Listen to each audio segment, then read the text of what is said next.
Instead of listening to the same songs every morning, put on a different podcast for 18 days. Youth with Voices, Romania. Hi everybody, this is our first episode of our Youth with a Voice podcast prompted by an Erasmus Plus project with the same name.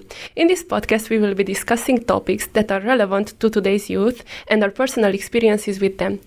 In this first episode we will be talking about mental health. I am your host Szintia and I'm here in the studio with Alexandra.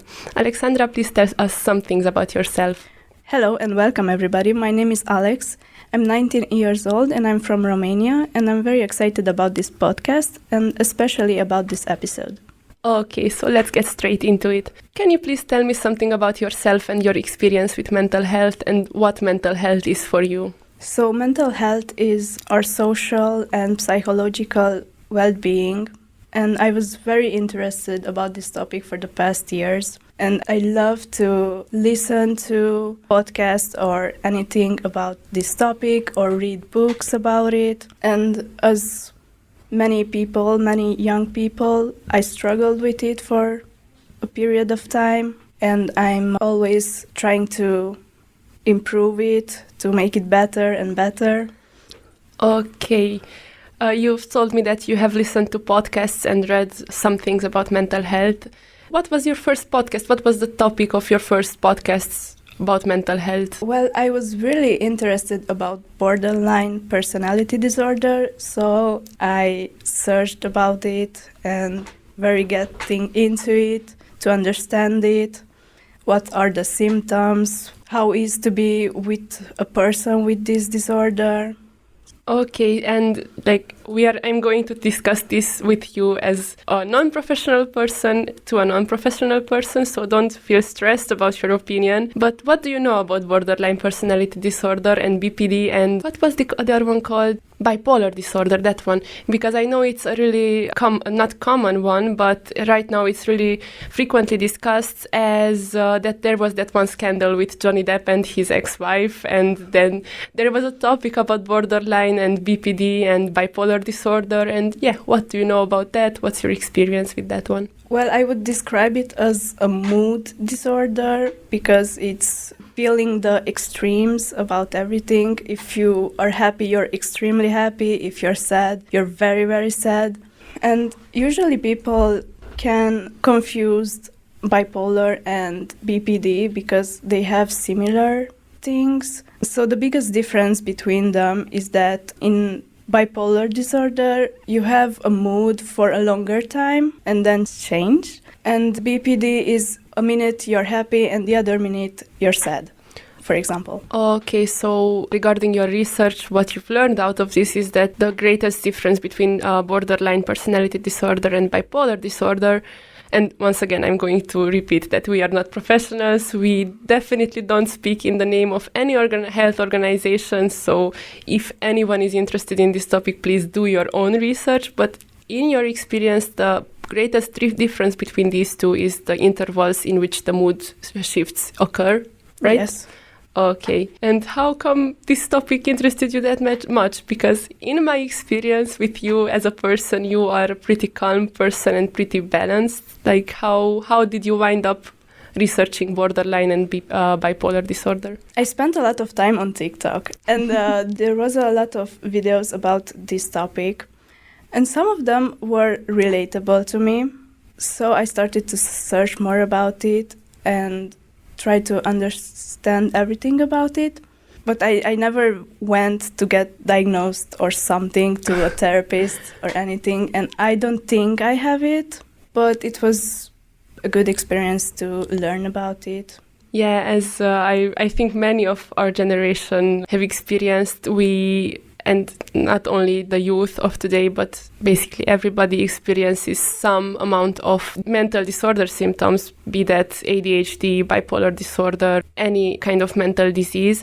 However, a big difference between having the disease and having the symptoms, as far as I've read about this topic, is that once you have the disease, you have debilitating symptoms. Like you may have a mood swing and experience it and lash out because that might be on a hormonal basis, that you may just be having a bad day. Like, let's not call it hormonal from the start, but I think you understand my point. And in this period of time, like in our teen years. So we are discovering ourselves and we have a lot of issues. So it's kind of normal to have mood swings at the same time. And I have a lot of mood swings and sometimes are extreme, but sometimes are just casual mood swings. And they just hang out and just grab something from the fridge and they're just okay. And the next day you just wake up crying in the shower, fully clothed, and just your mascara is running down your face. Yeah, I know them.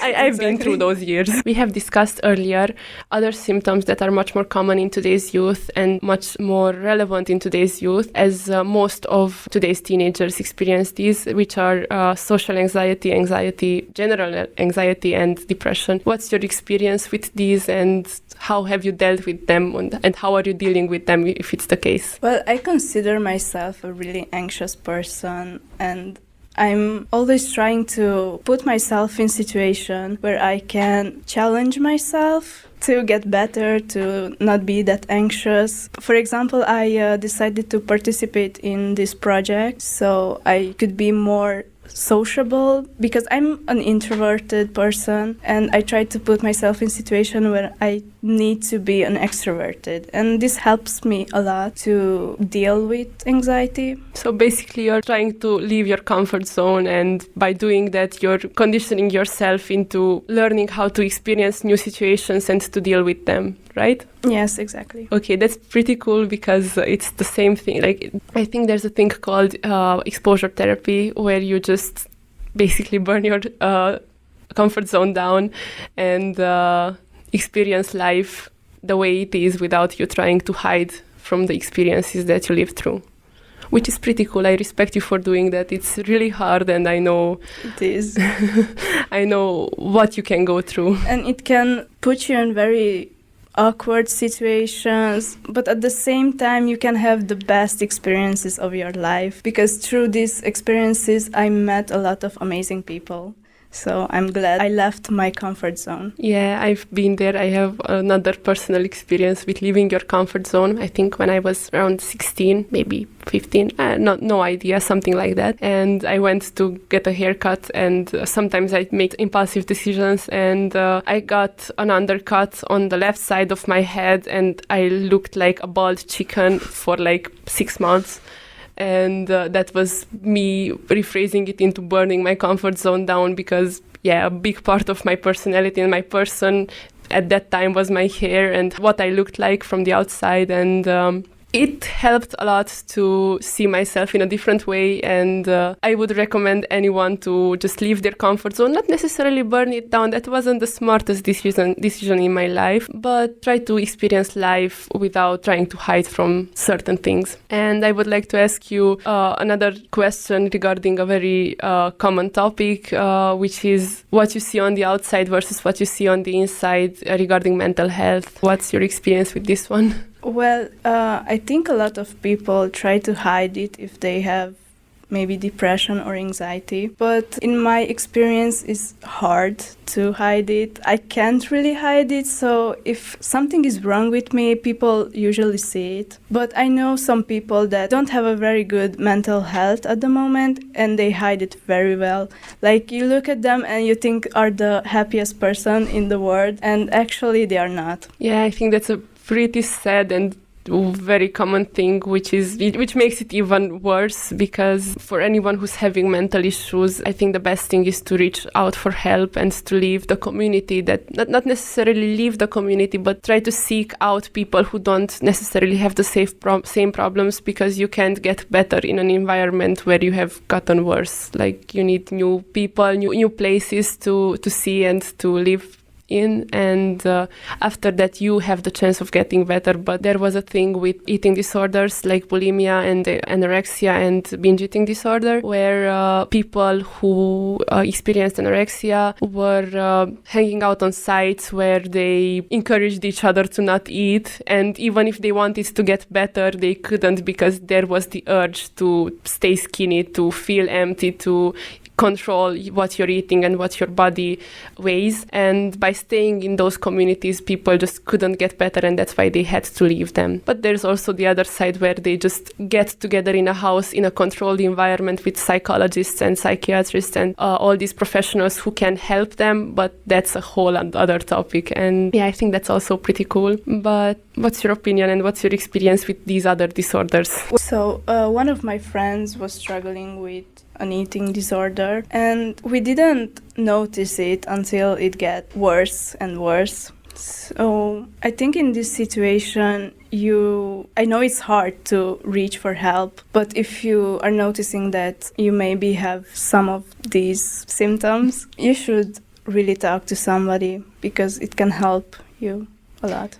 Yeah, as far as I've known, a major thing regarding these topics and mental health is that reaching out is the first step. It's the hardest step, and acknowledging that you have a problem and you're struggling is like the greatest sign of courage. Like, if anyone that's listening has a problem with that, please find someone that you trust. Find a psychologist, a teacher, a friend, a parent, a brother or sister, whatever, and just reach out, because it's such a pity that the life you can live can be so amazing, and then you have to deal with these things, and it just your life gets sour and more sour every day, and then you just think that there's no leaving that situation. And there was a thing that I really loved, and it's a little bit sad, but there was a saying that nothing ever lasts forever. Like, it's pretty stereotypical, but I like thinking of that whenever I go through rough patches in my life and just realize that, okay, this sucks, but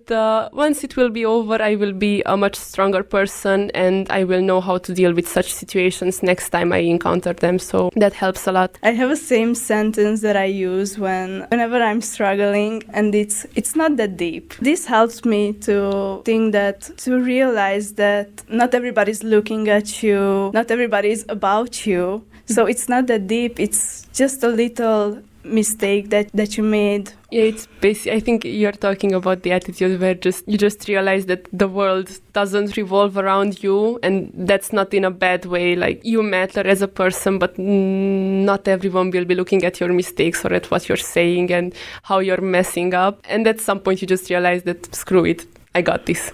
Exactly. I think we can also get into some lighter topics that regard mental health and that you can maybe make fun of, as we have gotten into some pretty serious mental health issues that I think we don't have the certifications to deal with yet. I would like to ask you how you're dealing with school and mental health during and after a pandemic, even if the pandemic is not over yet. Like, what's your experience while the lockdown was still active? Well, even though a lot of people struggled with mental health during that period, it helped me because maybe it was because I'm an introverted person. So it was really good to stay away a little bit from other people. But at some point it was too much, and we need to socialize and to talk to other people. So for a shorter time, it was a good thing for me, but for the long term, it was not that good. Did you see any changes that happened to you and the way you socialize with other people after the pandemic? Not necessarily after the pandemic, because once again, it's still not over. But once the lockdown was over and you could leave the house without papers and stories that you made up because you wanted to just meet your friends for 5 minutes? I think I become more sociable because I started to have more friends, to be more open-minded, to interact with every kind of people, to actually go to strangers to talk to, which was very scary to me. But I did it and I feel good about it. So it helped for me. Okay, I'm really glad that you could turn something pretty traumatizing. I think it's safe to say that these past years were slightly traumatizing for most of the people. I'm glad you could turn it into a good thing for yourself. Like, even if you go through social anxiety and some other issues that are, even though they are normal for your age, they're still very real. And whenever someone tells you like it will pass, it doesn't feel like it will pass. I'm glad you could rephrase it in a way that you could build from this and not lose experiences, because for me it was really hard, not only in the beginning, like throughout the whole lockdown, and while I had to go to uni, I was just staying at home, and every time I just woke up, I was hoping that someone announces that, okay, it's over, you can go back, and it never happened, and I finished uni, and it sucked a little bit, but I have also learned something similar from this whole experience, like from the point where I could leave the house and go to parties, but not necessarily parties, concerts and other normal university experiences. I just tried to go everywhere and meet new people just like you did. And to be quite honest, it felt right, and I'm glad that I could also experience that, even if in a little bit of a different context that I was hoping for it. But I guess I needed to grow up and realize that not everything will turn out the way I want it to, and I need to, just as you did, rephrase the experience in my brain and turn it into something good for myself. Because during the pandemic, I started to have problems with my parents and fights. How do you deal with mental health and the previous generation, like the generation of our parents? How do they talk about it? What's your experience from mental health from home? So I think it's a big difference between how we talk about mental health and how our parents or older generation talk about it, because I think we are more open to talk about it, and we usually try to talk about it with our parents too. At least I do. How do they act when you say that something's not okay with you, if it's the case and you can talk about it? Because sometimes parents just take it a little bit too personally and they think that it's their fault when it's just you dealing with life. And how do they react when you tell them you're struggling? What's your experience with not necessarily your parents but grown-ups, teachers, whoever? Well, they usually listen to me and try to understand how I feel and give me advices from their experiences. So whenever I opened up about something, I usually got some advices and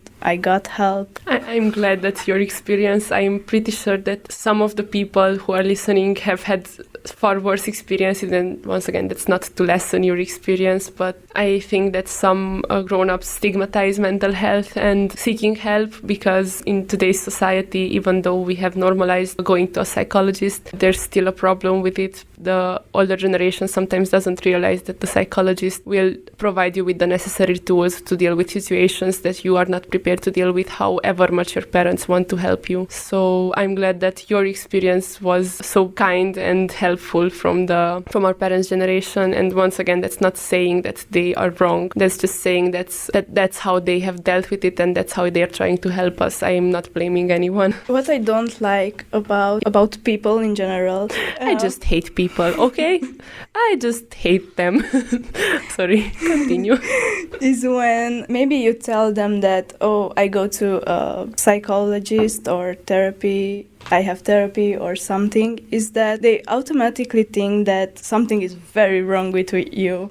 And it's actually not. It's just you're trying to help yourself in any way possible. And I think it's a very brave thing to do, to go to a therapist or psychologist. Yeah, I also went for a while I was in my hometown before uni, I think for a year or something like that. I am proud to say that my mom and my dad as well are both really open-minded and are really progressive with this topic, because my mom has sent me to a psychologist because she knew that I was dealing with a lot of stress because of university, because of high school, and generally the typical teenager problems. And sometimes she didn't know how to help me, and that's why she decided to send me to a psychologist to provide me with the necessary tools to deal with these kinds of situations. And to be quite honest, this is a disclaimer for anyone who hasn't been to a therapist. Like, go for it. It's so much fun. The only bad side is when they call you out on your bullshit, and then you just have to realize that sometimes you are the problem, and sometimes you just have to get your act together and improve your person as you are, because you won't be able to get better without changing. So yeah, like for anyone who has had any struggle, who's listening, please go to a psychologist. It's fun. You will hate it, but you will also like it, I promise. And I think it helps you to get to know yourself better. Yeah, definitely. Like a psychologist, in my opinion, and I think that's right now a more broad opinion, not just mine, but I will speak in my name only. But a psychologist can help you improve your general well-being without having to have any problems previously. So that is why I also would recommend for anyone, not only for people who are dealing with anxiety, ADHD, bipolar disorder. You can go without having to have a problem. You don't have to gaslight yourself into not going. Getting back to topics that are lighter, and we have started out this podcast with that one, but and I also mentioned it briefly. What's your opinion on the whole Johnny Depp and Amber Heard and the whole debate whether Amber Heard actually has had BPD or bipolar disorder? Like, I'm not sure which one was the discussion because I wasn't that invested in it. Do you think she has had it? Do you think she dealt with it the correct way? Well, I think she had it or has it, and it was obvious in some of the situation. And as far as I saw, so I didn't really watch that big drama, let's say it like this, but as much as I saw about it, she probably has it. Yeah, that's my not so personal opinion. Usually I like to keep my opinions to myself and just apply them to myself, but that's something that I generalize with, which I don't usually do, and at least I try not to usually do. But there's a thing about mental issues. Your trauma and your mental issues are in most cases not your fault, but they're definitely your responsibility. So even if the lady has bipolar or BPD, I really think that her actions were not excusable. I don't want to pick sides because it's a really controversial topic, and I think none of the sides were innocent. However, whenever someone blames their actions on their mental issues, I somehow involuntarily judge them because I also have problems, and I try not to shift them onto others and to tell them that they have to deal with them because I have to deal with them. And that's why I brought up this controversial topic, let's say. Yeah, I think that this can be a conclusion to our today's podcasts about mental health. And please follow us to our next podcasts where we will be discussing other really important topics to today's youth. And I hope you like this, and I hope you will like the other podcasts as well. Thank you. We really hope that you enjoyed our podcast. Have a great day.